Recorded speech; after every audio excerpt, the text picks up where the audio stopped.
OpenAI njoftoi se do të mblidhte deri në $40 miliard në një raund të rifinancimit të hudhëhequr nga SoftBank Group me një vlerësim prej $300 miliard për të avancuar kërkimet në fushën e inteligjencës artificiale. Kompania synon të zgjerojë infrastrukturën llogaritëse dhe të përmirësojë mjetet e saj. Grupi japonez i investimeve të teknologjisë tha në një deklaratë se ka rënë dakord të financojë OpenAI me $10 miliard në mes të prillit dhe $30 miliard shtesë në dhjetor, në varësi të kalimit të saj në firmë fitimprurse deri në fund të vitit. SoftBank planifikon të shpërndajë $10 miliard nga investimi i saj total për bashkë investitorë të tjerë që nuk i përmendi. Nëse ristrukturimi i OpenAI dështon, SoftBank tha se shuma totale e investimit të saj në raund do të binte në $20 miliard.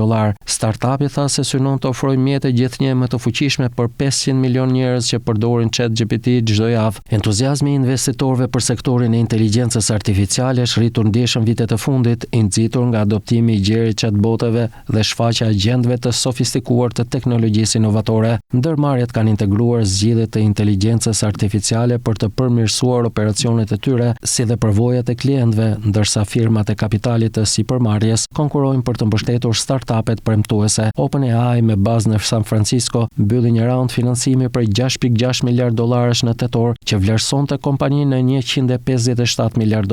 Raundi i ri i financimit gati do të dyfishonte vlerësimin e startupit. OpenAI po bashkëpunon me SoftBank dhe Oracle për të krijuar një rrjet qendresh të dhënash në projektin Stargate prej $500 miliard që synon të fuqizojë detyrat teknologjike në Shtetet e Bashkuara. Kompania planifikon gjithashtu të rindërtoj strukturën e vet, duke thënë se do të krijojë një korporat me përfitim publik për të tërhequr më shumë investime dhe burime, duke balancuar interesat e aksionerëve me përfitimet publike. Me financimin më të fundit, OpenAI do të bashkohet kompanive private më të vlefshme si SpaceX, ByteDance e Kinës dhe Stripe.